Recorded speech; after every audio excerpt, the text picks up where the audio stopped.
오늘 하나님의 말씀은 마태복음 5장 13절에서 14절 말씀 보겠습니다.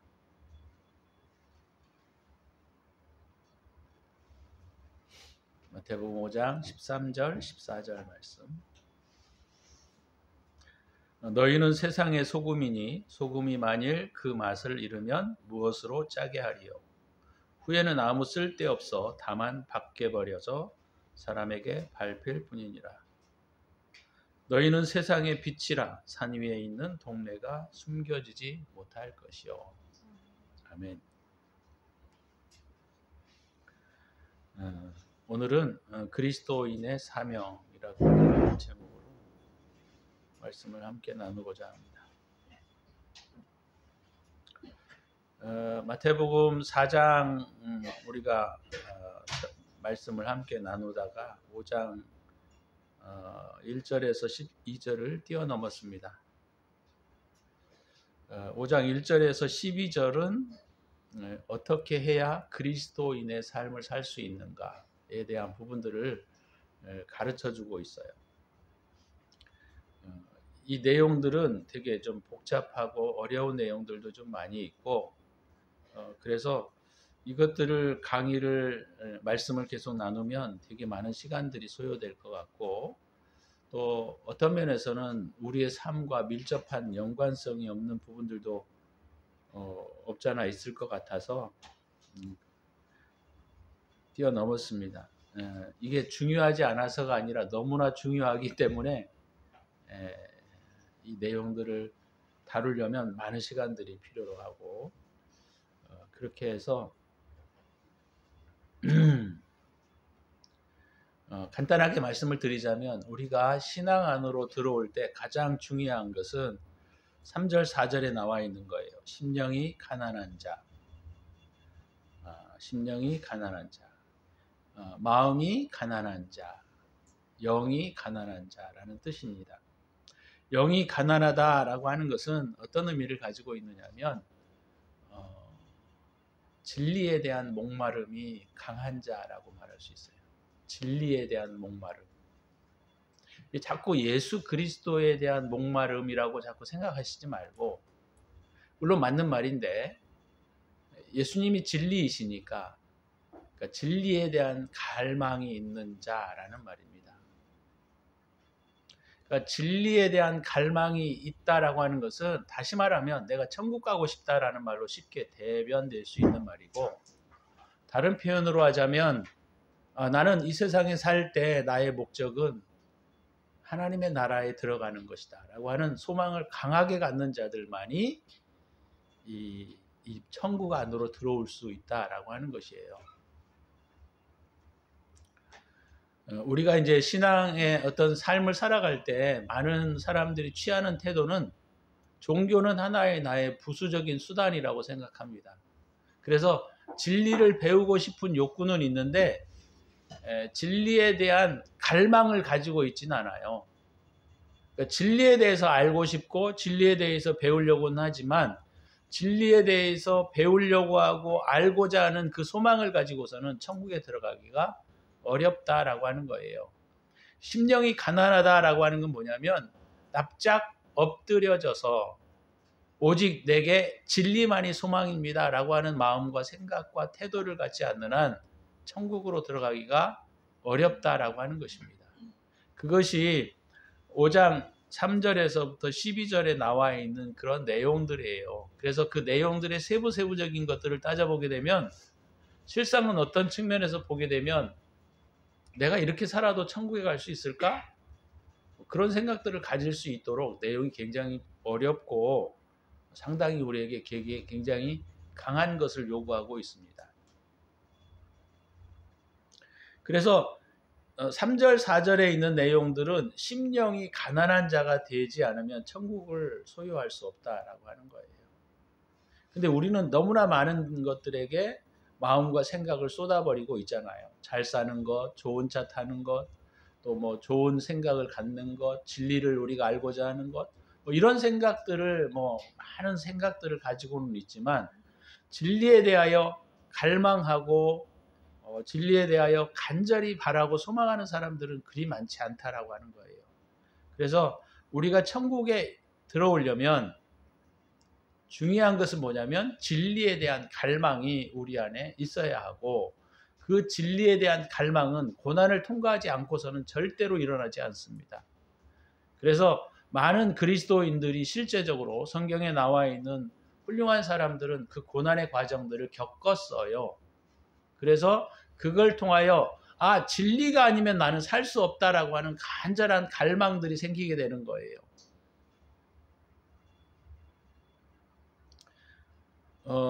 다른 표현으로 말하면 예수가 아니면 나는 살 수가 없다라고 하는 사고와 태도가 내 심령에 실제적으로 이렇게 깊이 박히지 않으면 그냥 교회 왔다 갔다 하고 대충 믿으면 천국은 가겠지라고 생각하는 사고로서는 우리가 천국의 문이 열리기 어렵습니다. 또 애통하는 자, 그러니까 내가 진리를 떠나면 얼마나 고통스럽고 얼마나 어렵고 얼마나 힘들 것인가, 그런 것들을 생각해서 애통하는 사람들이 천국에서 위로를 받는 거예요. 아무나 위로를 받는 게 아니고. 그래서 이 팔복이라고 하는 이 3절에서부터 12절에 있는 이 내용들은 실상은 우리가 천국에 들어가는 마음의 자세, 마음의 태도, 그것을 우리에게 가르쳐주고 있는 거예요. 자, 그리고 13절에서부터는 이제 우리에게 무엇을 요구하고 있는고 하니, 그럼 너희는 어떤 정체성을 가지고 이 땅에서 살아가야 되는가에 대한 부분들을 우리에게 가르쳐주고 있는 거예요. 너희가 이제 하나님의 사람이 되었다, 하나님의 그 진리를 사모하고 따라 살아간다고 한다면 이제 그리스도인이 가져야 할 정체성, 이건 너무나 많은 목회자들도 설교를 했고 또 설명을 하고 있는 내용 중에 하나입니다. 그래서 13절부터는 사실 우리가 이 땅에서 어떤 태도, 어떤 마음을 가지고 살아가야 하는지에 대한 부분들을 말씀하고 있다라고 하는 것입니다.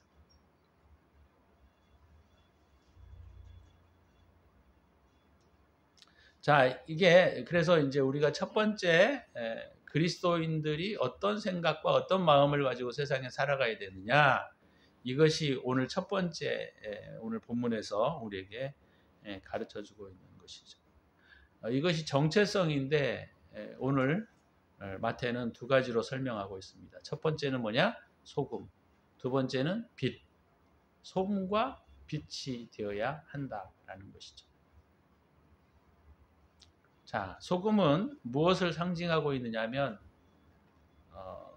그러니까 순수한 진리라고 하는, 그러니까 순수한 주님이, 그렇게 표현할 수도 있겠죠.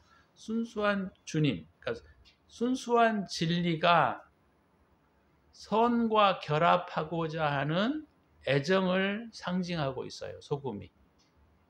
그래서 성경에 보게 되면 소금에 대한 이야기들이 많이 나오는데, 레위기 2장 13절이나 또 마가복음 9장 49절 50절에 보게 되면 이 소금에 대한 내용들이 잘 설명되고 있습니다.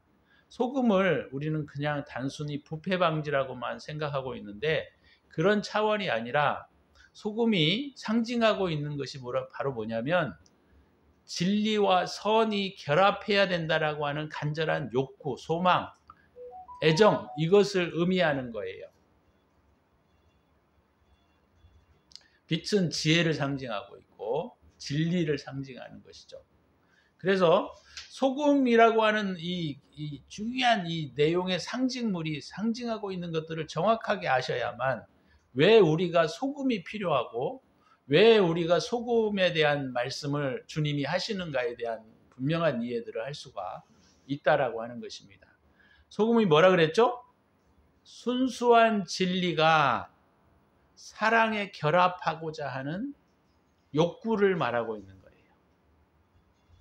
그러니까 이 소금이 맛을 잃어버린다, 너희는 세상의 소금이다 라고 하는 것이 정체성과 우리의 삶의 방향성을 보여주고 있는 거예요.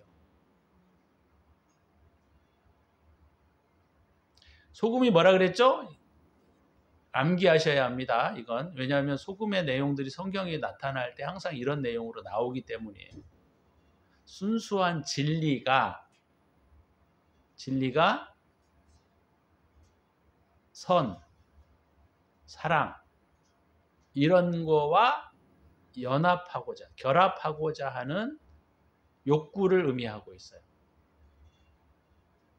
그래서 소금이 맛을 잃어버릴 수는 없잖아요. 우리가 생각해 볼 때 소금이 어떻게 맛을 잃어버릴 수가 있습니까? 그럴 수 없죠, 그죠? 근데 물론 이제 소금에 불순물들이 있죠. 염화나트륨 안에 뭐 염화칼슘이나 염화마그네슘이나 뭐 이런 여러 가지 다른 것들이 섞여 있을 수 있어요, 그죠? 그것을 우리가 구분해 내는 것인데, 오늘 이 그 마태복음에 나와 있는 이 소금에 대한 정체성과 방향성, 그것은 바로 뭐냐면 제가 좀 전에 설명했던 거하고 똑같은 거예요. 진리를 알고자 하는 욕구들이 우리에게만 있다고 한다면, 그죠? 진리를 알고자 하는 욕구만 우리에게 있다고 한다면 그 사람은 선과 연합하고 선과 결합할 수 있는 욕구가 없는 겁니다. 소금의 맛을 잃어버린다라고 하는 의미가 그런 의미예요. 우리가 교회 안에 보게 되면 많은 사람들이 여기에 맛을 잃어버린 삶을 살아가는 것이죠. 뭐냐면 진리를 배워요. 말씀을 들어요. 그렇지만 그 진리대로 살고자 하는 욕구가 그에게 없어져 버리게 되면 단순히 진리를 즐기려고 하는 삶의 태도로 바뀌어 버리는 거예요. 아니면 진리를 내가 아는 것으로 사람들에게 가르치고 그것으로 즐기려고 하는 태도로 바뀌어 버립니다. 아니면 또 다르면 어떻게 하냐면 진리는 알고 있지만 그것을 내 삶에 적용하지 않는 삶의 태도를 말하고 있는 거예요. 그래서 예수님께서 소금이 맛을 잃어버린다고 한다면 그것은 바로 뭐냐면 진리를 알고 싶어 해요. 말씀을 배우고 싶어 합니다. 말씀을 배우려고 하고 말씀에 따라 배우려고 하고 말씀을 연구하고 가르치고 하지만 그것이 내 삶과 다시 말하면 사랑과 욕구와 연결되지 않는다고 한다면 그것은 뭐라고요? 소금이 맛을 잃어버리는 것이다 라고 하는 거예요.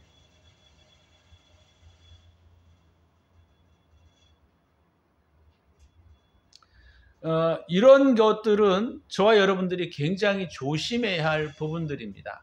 쉽게 말해서 설교는 많이 듣지만 그것을 삶 속에 실천하지 않는 태도. 욕구가 없는 거예요. 그냥 은혜 받았다라고 하는 것으로 그냥 즐기는 것으로 만족하는 거예요. 우리가 그런 태도가 우리 안에 너무 많이 있습니다. 그러니까 오늘 주님께서 말씀하시고자 하는 내용이 바로 그거예요. 소금이 맛을 잃어버린다고 한다면 소금은 맛을 잃어버릴 수가 없습니다. 사실 엄밀히 과학적으로 말하면. 그런데 우리의 정체성과 우리가 살아가야 할 방향성에 있어서 그럴 수가 있다 이 말이에요. 그럴 수가 있다. 굉장히 위험한 태도이죠. 무서운 태도인데 그걸 본인이 잘 몰라요. 본인이. 진리를 아는 것으로 사람들이 자기가 진리 안에 들어왔다고 착각하는 사람들이 너무 많다는 거예요. 왜냐하면 저도 과거에 그랬으니까. 진리를 알았어.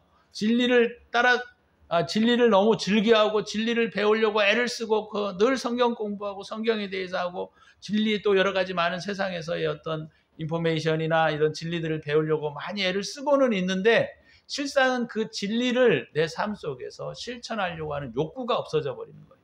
욕구가. 그렇게 되면 오늘 본문에 나와 있는 것처럼 소금이 맛을 잃어버린다라고 하는 거예요. 소금이 맛을 잃어버린다. 소금이 맛을 잃어버리게 되면 오늘 본문에서 이제 뒷부분은 우리가 문자적으로 해석해도 이건 뭐 틀릴 게 전혀 없어요. 사람들로 인하여 발에 발 피울 뿐이다라고 하는 겁니다. 이제 중동 지역에서는 이런 부분들이 굉장히 좀 많이 있었어요. 그러니까 웬고하니 소금을 이렇게 가지고 왔는데 소금 안에 너무 많은 불순물들이 섞여 있거든요. 그래서 물에 녹여가지고 다시 소금을 싹 빼내고 나머지는 그 찌꺼기들은 그냥 이렇게 길거리에다 뿌려버리는 겁니다. 그래서 사람들이 밟고 지나다니는 거예요.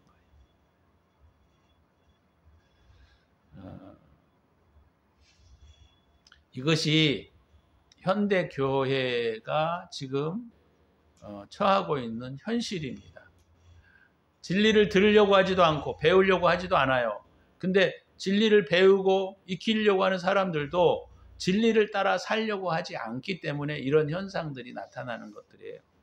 왜냐하면 내가 진리를 따라 살아야 되겠다라고 하는 이 애정, 이게 마음속 깊은 곳에 각인되지 않았기 때문에 소금이 맛을 잃어버리는 거예요.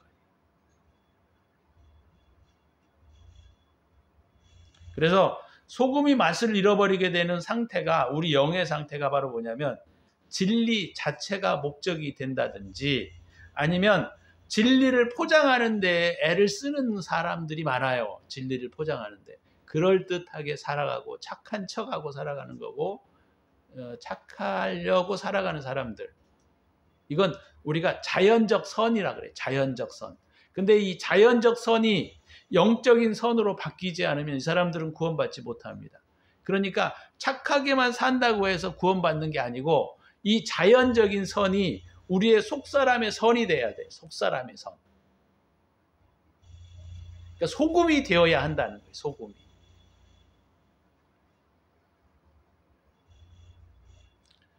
소금이 되어야 하는 그 선은, 이 자연적인 선이 영적인 선으로 연합해야만, 자연적인 선이 영적인 선으로, 조금 쉽게 말하자면 네가 진리대로 살지 않으면 의미가 없다라는 말이에요. 진리대로 살지 않으면.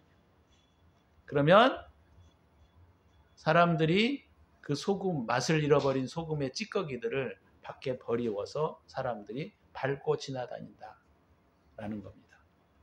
유대인들은 이런 부분들이, 왜냐하면 자기네들의 삶의 실생활에서 많이 일어나고 있었던 부분들이기 때문에 비유가 너무나 마음속에 깊이 다가온 거죠. 그러니까 우리가 이런 부분에 있어서 오늘 저와 여러분들이 좀 깊이 이 부분에 대해서 고민을 하셔야 합니다. 진리를 듣기만 하고 그것을 즐기려고 하는 사람들은 결코 진리 안으로 들어올 수가 없어요. 주님 안으로 들어올 수가 없다라고 하는 것입니다. 이거는 특별히 교회를 오래 다니신 분들은 명심하셔야 되고 고민하셔야 할 문제라는 거예요. 그래서 오늘 저와 여러분들이 이제 연초에 우리가 이 부분들을 다시 들으시면서, 저도 마찬가지고 여러분들도 마찬가지지만, 진리와 빛이 되는 삶, 정체성의 문제요, 방향성의 문제라고 제가 말씀을 드렸어요. 정체성만 되어서는 안 되고 방향성까지 가지고 있어야 한다는 겁니다. 다시 말하면 진리대로 내가 살아야 되겠다라고 하는 자세를 유지해야만 소금이 될 수 있다는 거예요. 그리스도인들은 뭐 잘 알고 있는 것처럼 누구나 소금과 빛이 되기를 바라보고 그것을 즐거워하고 기뻐하는 자의 삶으로 만족해야 합니다. 사람들이 많기 때문에, 사람들의 내가 보는 눈치, 사회적인 지위 때문에 내가 진리를 행하려고 하는 것이 아니라 내 속사람 자체가 진리를 사랑하고 기뻐해야 돼요. 그것이 참된 기쁨이요, 그것이 참된 속사람의 변화라고 하는 겁니다. 그것이 거듭나아지는 과정이요, 그것이 거듭나아가는 과정이라고 우리가 말할 수 있다라고 하는 것이죠. 그래서 14절에 보니까 너희는, 그러니까 이것은 하나의 정체성과 방향성을 우리에게 가르쳐주고 있는 것이죠. 너희는 세상의 빛이라, 너희는 세상의 소금이다 라고 하는 것은 우리의 정체성과 방향성을 가지고 살아가야 한다라고 하는 것입니다. 자, 그럼 오늘 본문의 말씀을 통해서 우리가 정체성과 방향성에 대한 부분들을 말하고 있는데, 방향성은 우리에게 무엇을 가르쳐주고 있냐면 그리스도인들의 선한 영향력이라고 저는 생각해요. 선한 영향력.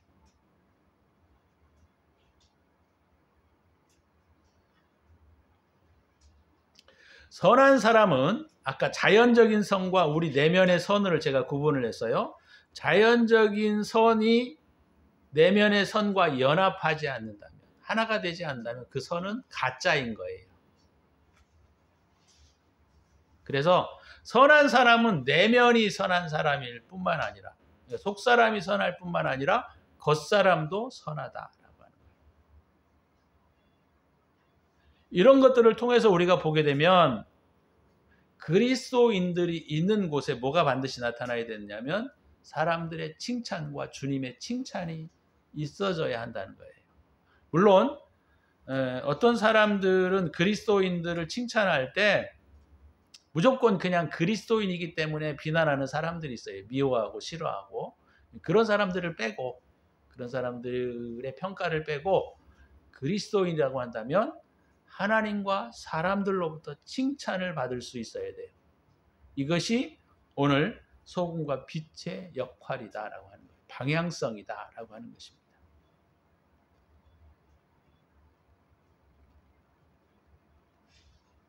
그래서 그리스도인들이 있는 곳에 선한 영향력이 펼쳐지지 못한다고 한다면 그는 뭐라고요? 밖에 버리운 소금, 빛을 잃은 등잔, 뭐 그런 의미가 되는 거예요. 그래서 그리스도인들이 있는 곳에 선한 영향력이 있어야 한다는 겁니다. 반드시 있어야 한다는 거예요. 근데 이 선한 영향력이 있어야 되는 곳에 억지로나 아니면 강압에 의해서나 아니면 사람들의 눈치를 보아서 하는 선한 영향력이 아니라 기쁨으로 우러나오는 선한 영향력이 되어야 한다는 겁니다. 이게 기쁨으로 우러나오는 선한 영향력이 그래서 어려운 거예요. 왜요? 내면의 상태를 바꾸지 않으면 이 기쁨은 절대로 주어지지 않기 때문이에요.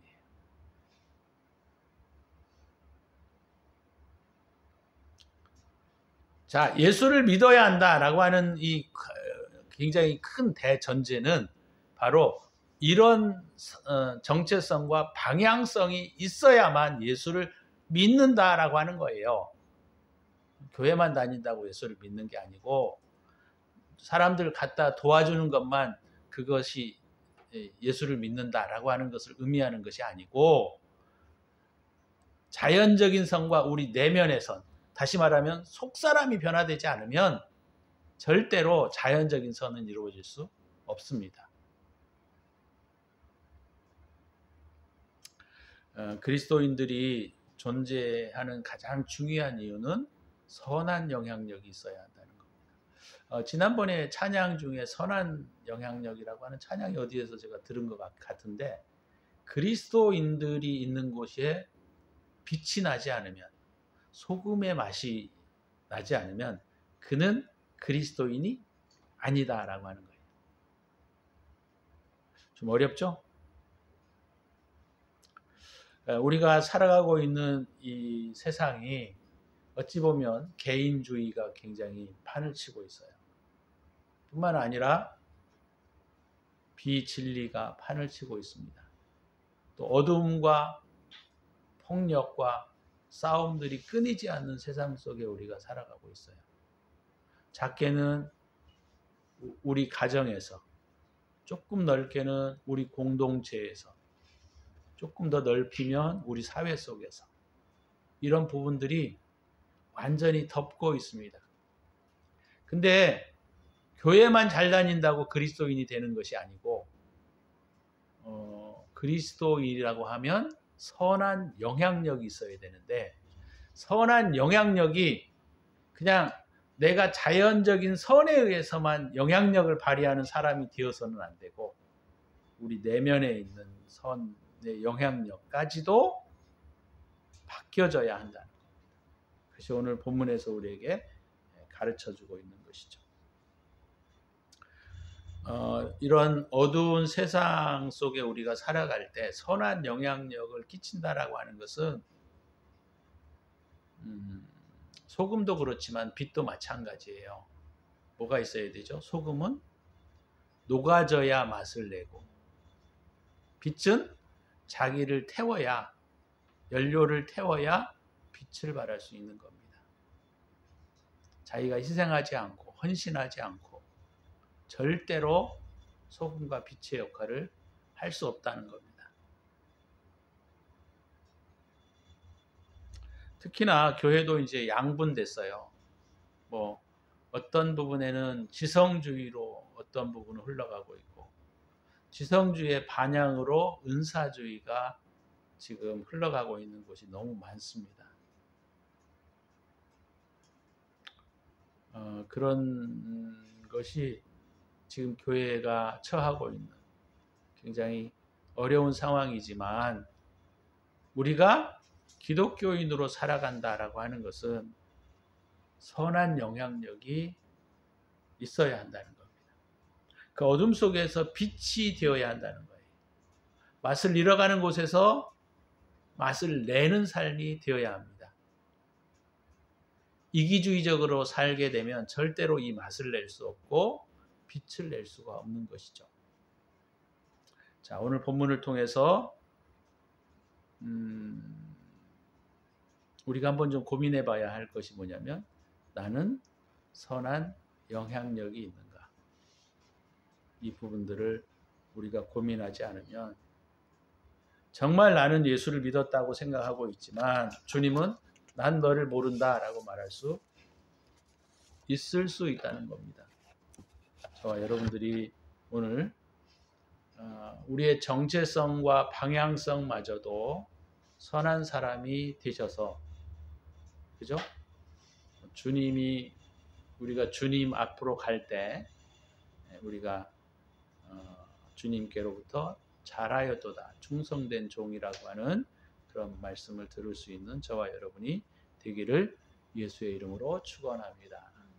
기도합시다. 기도할 때 바꾸셔야 돼요. 말로만 하면 소금이 안 되는 거예요. 말로만 하면. 진리를 배워야 합니다. 그러나 배워서 끝나는 것이 아니라 내 내면의 삶까지 침투시켜야 한다는 거예요. 쉽지 않은 거죠. 그렇지만 그것이 정답이고 그렇게 가야 합니다. 이렇게 좀 기도했으면 좋겠어요. 올 한 해 동안 선한 영향력을 가지고 살아갈 수 있는 사람이 되게 하고 있어서 제 내면이 선해질 수 있게 하여 주시고, 선을 따라 살아갈 수 있는 자들이 되기를 기도합니다.